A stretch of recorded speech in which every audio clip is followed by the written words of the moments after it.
The Nutmeg Sports on the HAN Network. It's our Wednesday Hump Day edition with Dave Stewart across the way. Mike Suppy's going to join us for the half hour. I'm Rob Adams. Gentlemen, nice to see both of you. Good to get this guy back on the air. Yeah, it's been a while. Yeah, and thanks for jumping in on coffee break for me. Of course. Gives my voice a little bit of a rest, so I appreciate that, Dave. Definitely. You've had a lot of stuff going on recently, and middle of tournament week, it's great. It is. It's a fun time of year right now. I love it. If your voice feels well, if you feel well, then it's a good grind. True, but it's the end of the winter, and you get the little coughs going and stuff like that. It's a little hard to hang in there. I know, and I know John Kovac just walked by a moment ago. John and I can tell you stories of our first couple of years of doing the state games, especially over at the Ingalls Rink. And by the time we got there, he and I were both coming off these terrible colds, and his was like, he might as well have gargled rocks for a couple of days there. So we went through a stretch during that state run that first year where we did semifinal games, then all 3 state championship games, and then I think at least 2 more basketball championship games, all in that one stretch of a weekend. That's crazy. It was fun. That's crazy. It's got to be wearing on your voice. And I think gargling rocks is a Yankee fisherman thing. So it is very much positive, so. But. Oh, yeah. Yes, he shares that with the fish indeed. So anyway, happy you've joined us for this Wednesday edition. So we know the FCAC boys basketball finalists now. We know it'll be the Danbury Hatters and the West Hill Vikings. The Vikings making their way in last night, played a pretty good game against Trumbull. I feel bad for Trumbull. I feel bad for Buddy Bray. But at the same time, they had a big loss with a suspension, and they just couldn't shoot the ball last night. No, and and that happens. It's who comes to play that night, and West Hill was very impressive, and you got to hand it to them too. Getting back to the FCAC final 2 years in a row for a team like that, it's tough, especially given what they lost from last year. They lost a lot of offense, and I believe they were at 7-6 at one point. Now they've won 8 of the last 9, and they're on a hot streak. The only team that interrupted it there was Wilton, and West Hill gets in, and you win a couple of games, and like they say, you got to be in it to win it. And as for the Hatters, Mike, they absolutely pasted West Hill last night. Their great coach, Joel Gariak, walked by and thanked us for broadcasting the game, but kind of shrugged his shoulders and said, not our night. Yeah, I mean, they missed a lot of threes early, couldn't get into rhythm, and Danbury was, with their great rebounding behind Marcus Fox, who you see on the screen now, they were controlling the boards, getting easy baskets, and Scott Nesbitt from the outside draining a couple threes. I mean, he's a player that'll heat up on you like that, and if he's going good, along with the rest of the guys on their team, they're a tough team to beat. But, I mean, you got to hope you catch him in a night like Joel Barlow did when they beat him 46-41 in a non-league game a couple weeks back. But, last night was a night where Danbury was firing on all cylinders. I believe it was 12-0 run to start the game, and they really just never looked back from there. And I was intrigued by just our post-game interviews last night. Dan Gardella did a great job getting interviews. First, for Danbury, I noticed very confident, you might even say cocky, you might even go so far as to say arrogant, but definitely a swagger to the Vikings, excuse me, not Danbury. The Vikings were the first interview. Definitely a swagger to them. In the latter game, it was Scott Nesbitt who Dan talked to, and I noticed, look, we talk in cliches in sports. Athletes do that. There's a reality to that. I thought Scott Nesbitt, despite talking in cliches, came off more appropriate, more taking it a game at a time. Just interesting, the comparison between the two teams. It is interesting. It's a different approach to things, definitely. And maybe that comes from being the number 1 seed now. Danbury's earned that number 1 seed, and so you got to have a confidence. You almost got to pull back a little bit, going in, that you don't get, too overblown. The way they played last night, boy, if they can continue that on Thursday, West Hill could be in trouble. But they got to keep that up. I want to read to you guys a tweet, and I read it to you off the air. I'm going to read it to you on the air. You guys comment how you wish. Frank Marcuccio is the head football coach down at West Hill, so of course he's going to be defending his Vikings, but overall had a little knock on the FCAC. He tweeted the following: last year, the FCAC championship game had 1,000 fans that were turned away. You think they would move the venue this year, but no. #stupid. I think those are pretty harsh words, and again, I don't expect you guys to jump into the fray, but just for my money, those are pretty harsh words. But here's the reality. where would Coach Marcuccio or anybody else like to? I would love to see the game in a venue of prestige. I love prestigious venues for championship games. No offense to Ward or Ludlow that hosted the girls' game. But of course I want to see them in a venue that is perfect for media, a better setup for us. Not that we have a bad setup at Ward. We don't. Where would you like the game to be moved? I don't know where else they would play it. It's been, as long as I can remember, they played that final at Ward for a couple of years now at least. And I mean, it's not like other places are knocking down their door to host these games. It's a big undertaking to get it staffed and all that stuff, crowd control. And I mean, people were starting to pool up in the corners where I was running the camera last night, so I made it a little bit difficult. But I mean, I don't know what the big complaint about Ward would be. I mean, it seemed like everybody that was at the game seemed to be comfortably sitting in there for the most part. I didn't have a problem with it. And you know, the funny thing is, somebody asked me earlier today to name my 5 favorite basketball venues in the FCAC specifically. And Ward didn't make my top 5, but it was right there. I mean, I think Ward is a good facility. I think it's a comfortable, Ward did make my top 5. Excuse me. I said Stamford, Ridgefield, Trinity, Ward, Wilton. Ward does a great job hosting these games. I think it's you know what you're saying, it's a tremendous undertaking to host games, and people don't realize what's involved in hosting these tournaments. There's probably issues you could find with almost every venue, whether it be distance, whether it be a cost factor, or just especially in basketball, because you're in an enclosed place. If you're talking about lacrosse or football or something like that, you can get a bigger stadium and it's outdoors, so there's a little more room to maneuver. Indoors, there's only so many people you can jam into a gym and get somewhere with it and be able to make it comfortable for everybody. It is unfortunate that they have to turn people away like they did last year. Hopefully that won't be the case now, but you do like to see the people showing up. A sold-out house. But I don't know that there's any other facilities that could really host it. We mentioned earlier before the show, the Floyd Little Athletic Center up in New Haven, and while that could seat more people and hold more people, you wonder if the distance wouldn't become an issue and you'd get fewer people showing up because of the travel time. So I think there's an issue with almost every venue you can come up with. I mean, they did it. The first time I called an FCAC Boys Basketball Championship, it was Sacred Heart that the game was hosted at. It was Greenwich and Harding. It was a great facility. It was a great time. Plenty of media seating. Comfortable.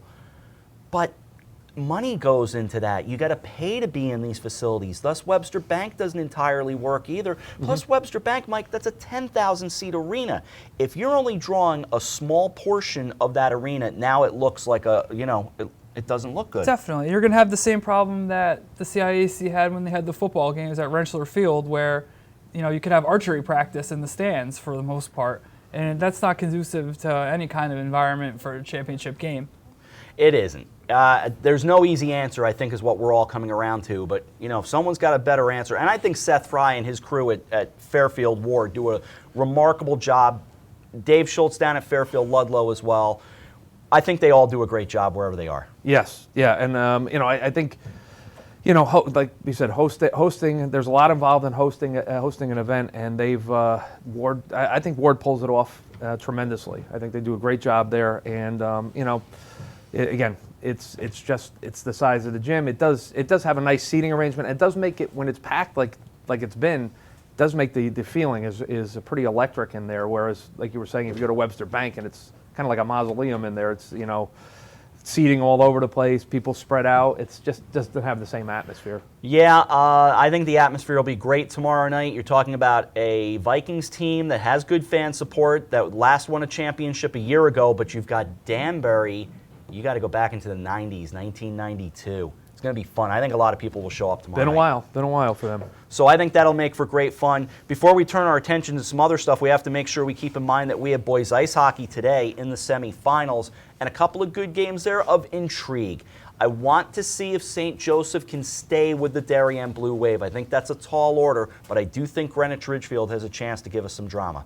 I do too. I think at this point going into that, I think the chalk is going to win in these games. But you got to look at two things, and one thing is that Ridgefield and Greenwich, when they played during the season, it was a 1-goal game. Greenwich winning 3-2. That's a big thing. And also St. Joe's has been one of those Jekyll and Hyde teams where they've had some really weird losses, but they've beaten some really good teams. I believe they beat Notre Dame Fairfield twice this year. They beat Notre Dame West Haven. They beat Greenwich, 3-0 earlier this year. So they have the ability to step up. I think a lot of that has to do with goaltending. Ryan Wilson is phenomenal at times, and even with Ridgefield, Seth Keegan or Sean Keegan the other day. Yeah, he had a great game, and he's a game changer too. And both teams have some stars. I mean, both teams can play. Nick DiSabella, Adam Hughes. There's some good players on that St. Joseph team. So, and the same goes for Ridgefield. So I think both can make it a game. There are 4 good goalies going into this game today. Awesome goalies. These games today, I should say. Yeah, St. Joe's has been a little bit of an enigma. You see, they lose a 6-4 decision to an SWS team, which is in Division III. They follow it up with a 1-goal loss to New Canaan, and then they've been firing on all cylinders since then with an 8-0 win over Norwalk McMahon and then a 3-2 win over ND Fairfield, plus, obviously what we saw them do in the opening round of the FCX. So, I mean, like you said, which team is going to show up? Sometimes it's a mixed bag, but they're capable of, I think at one point they were ranked number 1 in the state in the poll. Yeah. So, I mean, obviously the talent's there. It's just a matter of bringing that effort and staying consistent. I think earlier this year, too, they had a 4-game losing streak, and then they broke that with a 3-0 win over Greenwich. So figure them out. The more you know. 5 o'clock later today on the HAN Network. We'll have it for you from Terry Connor's rink. As always, we say come on down, come support the athletes, but, bring your smartphone or bring your tablet, whatever works for you. Bring a computer. We'll just find a way to get online and watch us in-house. And as I whispered to you a week or two ago, bring a radio and we'll tell you how to listen in the building. It's kind of neat if you want to do it. So don't want to forget the girls too. State semifinals tonight. That's Darien right. and New Canaan involved in that, and it'll be Simsbury. They're at the rinks at Shelton, and Simsbury plays Darien at 5:30, and New Canaan is playing the East Catholic Glastonbury South Windsor Co-op, which is a mouthful, at 7:30. And stop me if you've heard of ETB, which is that East Catholic group in Simsbury. Those were the participants in the infamous tie game of a year ago. And, of course, throw in Darien and New Canaan. You got a chance for a good final either way. Now that has been moved to Saturday night at 7 at the Bennett rink. Yep. I'm going to try to make it up there if I can on Saturday night just to watch the game. We're going to take a break here on Nutmeg Sports. We will continue on. Mike's got a wrestling story we can talk about. We've got some other goodies we can get to as we bounce a bunch of stuff around for a Wednesday edition right here on the HAN Network. Here at the Darien Sports Shop, we are very excited about our newly redesigned men's department. Gentlemen, if you're shopping for work, weekend, or wedding, we've got the latest styles and trends inside our spacious new department just for you. We have vast selections from Peter Millar, Vineyard Vines, Johnny O, Duckhead, Barber, and so much more. And you can even walk out of the store in the new Wolverine 1,000-mile men's boot. Conveniently located with free and easy parking at 1127 Post Road, Darien, Connecticut. Or shop us online at dariensport.com.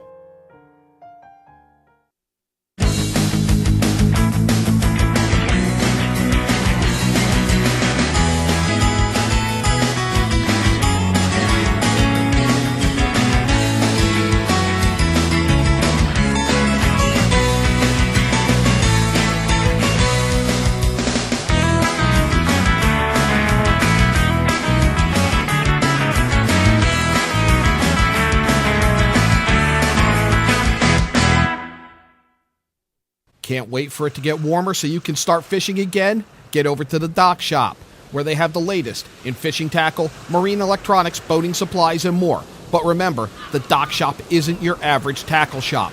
You'll also find the finest selection of nautical apparel, jewelry, home decor, and gifts in New England. Boater, beach bum, fisherman, or simply love the New England coast, this is a unique place to shop. The Dock Shop, 51 Tokenique Road, Darien, 609 Riverside Avenue, Westport, dockshop.com. I'm Kate Chaplinsky. Join us for Coffee Break, weekdays at 11 to get the latest Connecticut news, weather, high school sports, and more. News doesn't get any more local than on Coffee Break on the HAN Network.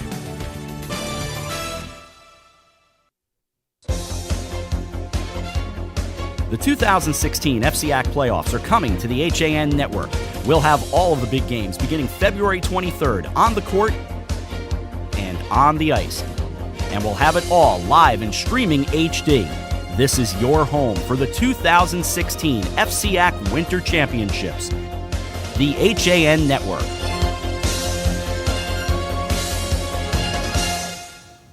Welcome back to Nutmeg Sports here on the HAN Network. Mike Suppy alongside of me. I'm Rob Adams. Dave Stewart across the way.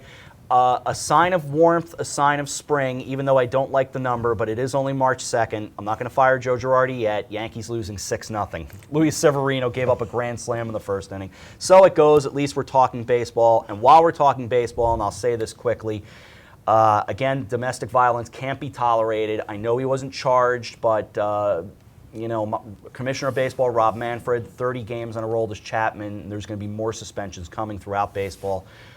There's a lot to that story. This is not the show for it, but, again, you got to take domestic violence very seriously. Yeah, and I think suspension's warranted in this case. And he's definitely, not fighting it.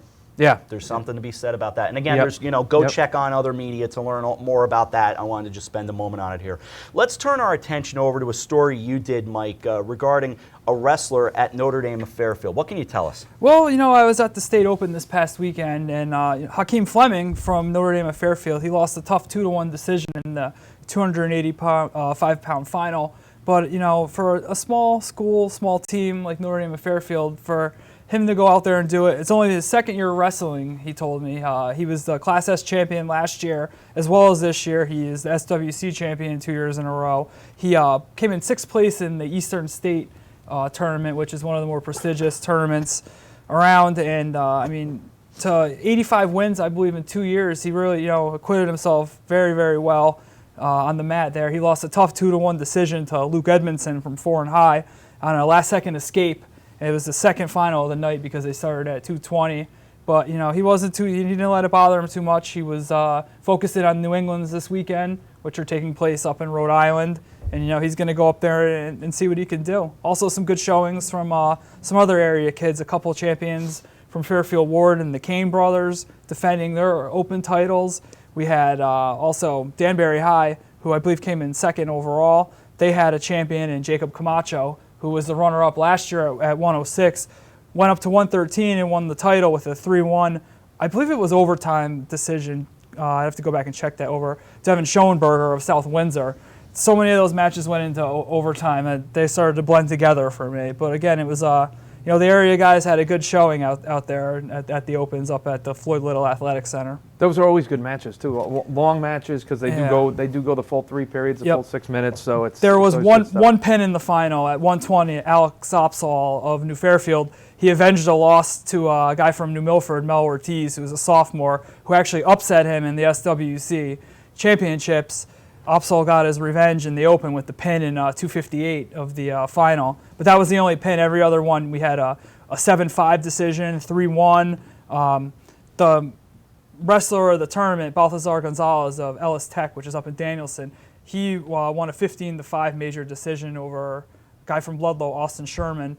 And that was, the only other one that was really, the pin and then a major decision. All the other ones were within a couple of points. So it was some good wrestling up there for sure. A lot of good chess matches have become in there. Yeah, nobody wants to yield any points. They want to keep it close to the vest.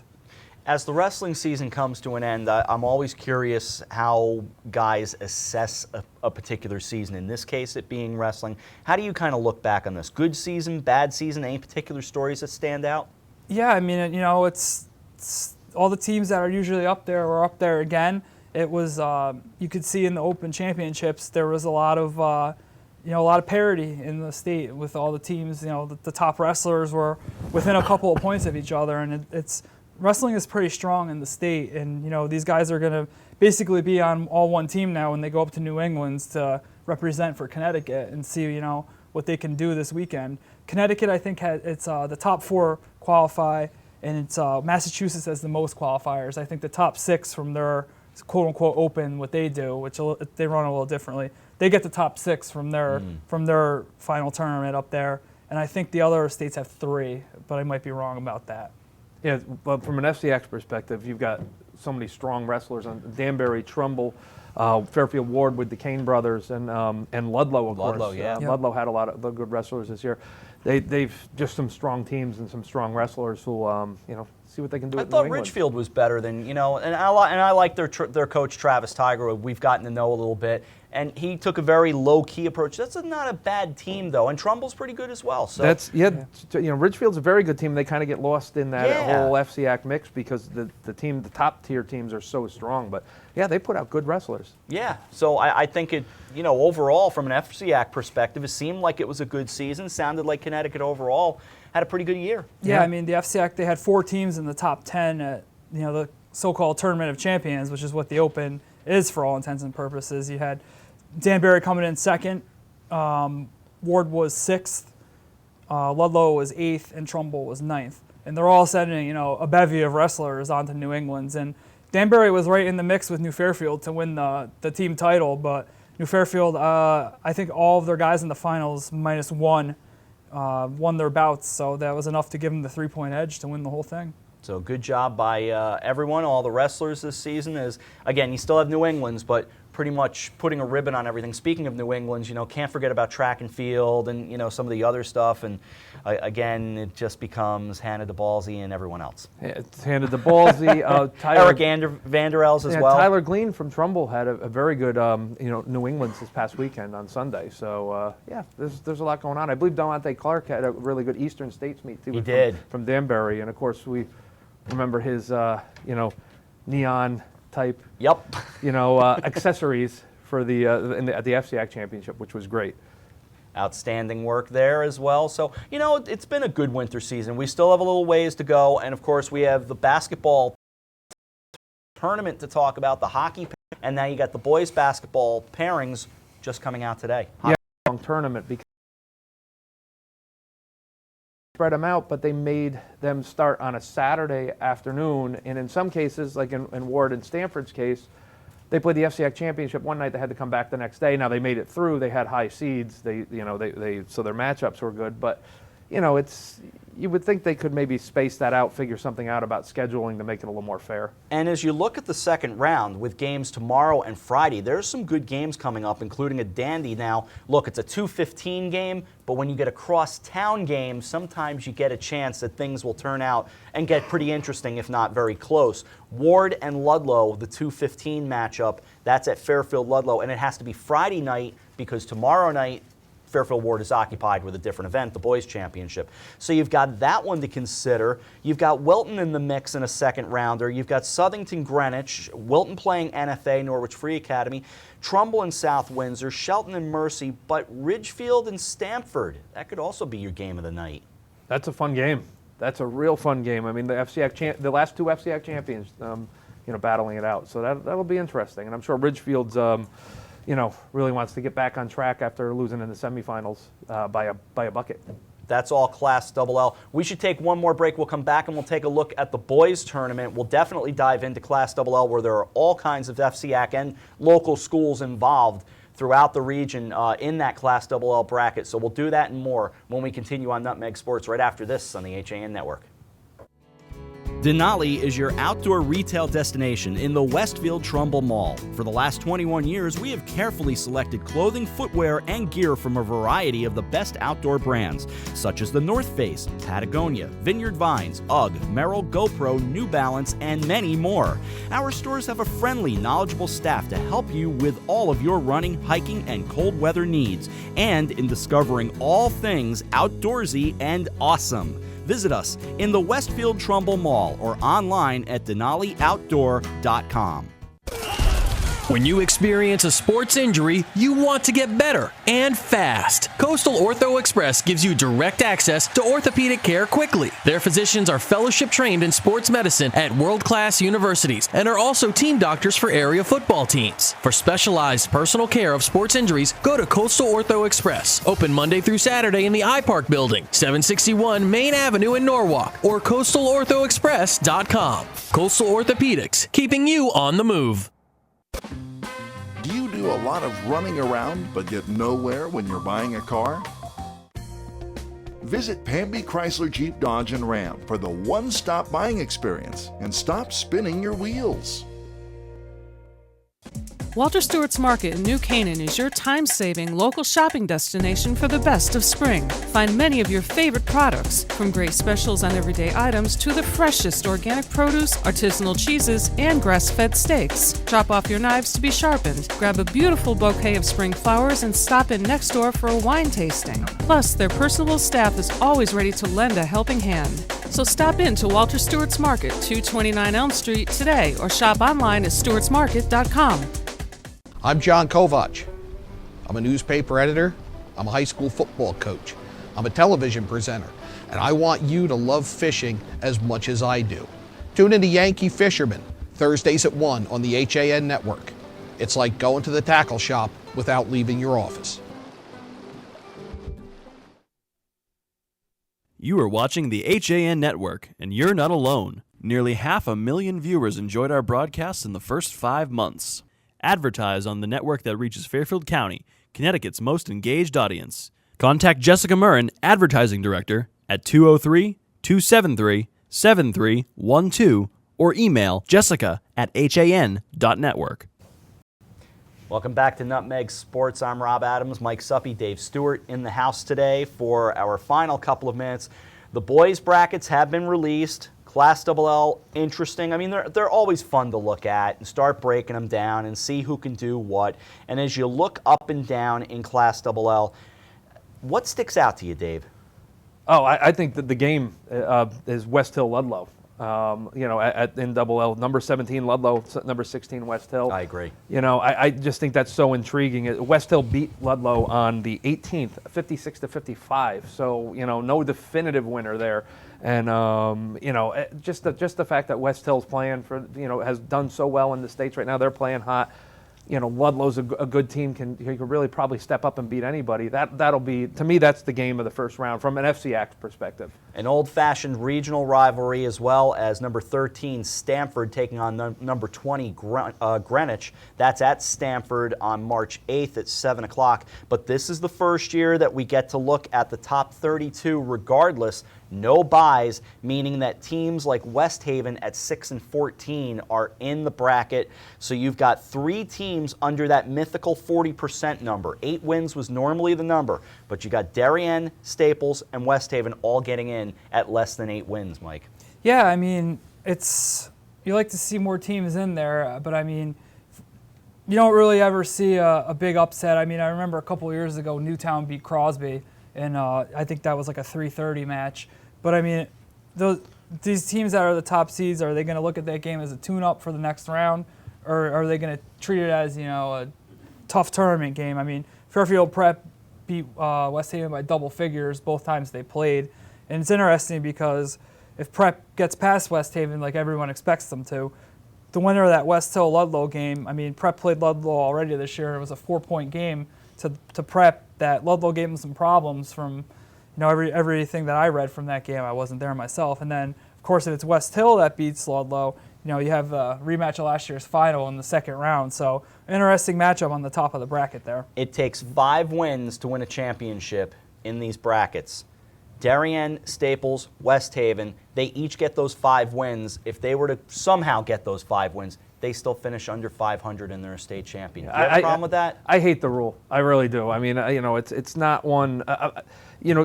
Granted, Staples and Darien are 2 of those teams. They 7-13 and they get in. Obviously, it used to be 8 wins, which are 400 win percentage. To me, you look at Staples at number 31 now, and they're playing number 2 Danbury. And there's kind of 2 ways this game can go. And Staples could get blown out by Danbury. And then what does that get you? Really, what has it done for anybody? And if Staples somehow figured out a way to knock off Danbury, which obviously anything can happen, how is that fair to a team like Danbury who's played the whole year to earn a number 1 or 2 seed? I've always thought that one of the benefits of getting a top seed is that you get a bye, you get to see what who to prepare for, you get to scout that game ahead of you. I don't like the rule. I really don't. 10 teams in Double L did not make the playoffs, including Bridgeport Central, amazingly finishing at 0-20. You just, you feel bad. Kids play hard, but that's unfortunately the way it goes. But so there you have it. I mean, What do you see? What's grabbing you in any of the brackets? I thought, it's interesting what Dave said about the fairness, where you look at Class L, where there's 4 teams that have to play in to get into the actual bracket that all achieve the typical 8 wins to get in. You have Massac traveling to Brantford on Friday night, and Bristol Central going down to Bethel, where Bethel at 8-12, I believe they were the number 4 seed in the SWC tournament. So these are teams that got their 8 wins, and they're not even officially in the state tournament. They're in a qualifying round game. Whereas, you have 6 and 7 win teams in the other brackets. I believe Double L and M had sub 400% winning percentage teams that got in. And you got to look at that. I mean, these teams are playing a game, so technically it's the state tournament. But, I mean, theoretically, they're not even really in the state tournament right now. They have to win a game to get into the bracket. Yeah, and that's just the flip side of it. But yeah, I don't know. I've heard for years people complaining that they should have gone to 10-10 as being the qualifier, play 500, and now they've gone the other direction. I don't necessarily agree with the 10-10 only because you get teams that are like on some years the FCAC is so powerful. You'll get a team that goes 8-12 or 9-11 that's actually stronger than a team that had a winning record in a weaker conference. But I don't like this because you could get a 6-14 team, and you could even theoretically get a 5-15 team in, which just doesn't seem fair. By the way, as I look at Class M, and St. Joseph is in Class M, just as a for instance, is Class M the sorry you're going to lose to Sacred Heart tournament? It's going to be a Herculean task for any team to beat them. I mean, their only 2 losses this year came to legitimate national powerhouse basketball factories. And in the state, they didn't play too many games that were very close. Nope. So, I mean, I guess you put your shoes on and you go out there and you try. But, I mean, when they're beating a team like Crosby by over 30 points, that's should put the rest of the state on notice. I hope to be proven wrong, but I have a hard time making a case for an FCAC team to win a state title. It's been a year where you don't see anybody standing out that way. I mean, you never know. A team can get hot. Absolutely. And when Ludlow did that a few years ago, and when they were doing Division I, Division II, and they got hot down the stretch, and they won Division II, and but on paper you look at it, and I don't see the strength there to go all the way. I see some teams that could contend, get to the quarterfinals, the semifinals, and hey, if you get a break here or there, win a game you're not supposed to maybe on paper, and you're in the final, and then you just let it fly. I hope there are a lot of good stories. It's kind of the way I look at it. Gentlemen, we've got hockey to take care of. Looking forward to it. See you soon. I'll be here. All right, we'll get you back around. See you. I'll see you down in Stamford, but I'll see you here on the show before you know it. I'll be here next week. Yep, there's more going on. We'll see how these teams are panning out in the tournaments. You know? We'll be talking state tournament when we come back on Monday. We'll also be telling you about how the FCAC season wrapped up in terms of the boys hockey and basketball. Basketball championship tomorrow night at 7. Boys hockey championship is Saturday at 3. But in between all that, we get started with today, and that is boys hockey semifinals beginning at 5 o'clock. So that'll do it for Nutmeg Sports. We will talk to you then. Right before 5 o'clock, we'll be on the air. Chris Kalin and Frank Renito will help me call the games. That'll do it. For Mike Suffy, for Mario Recupito, for Dave Stewart, I'm Rob Adams. Coffee break tomorrow morning at 11. But for now, thanks for watching Nutmeg Sports on the HAN Network, everyone.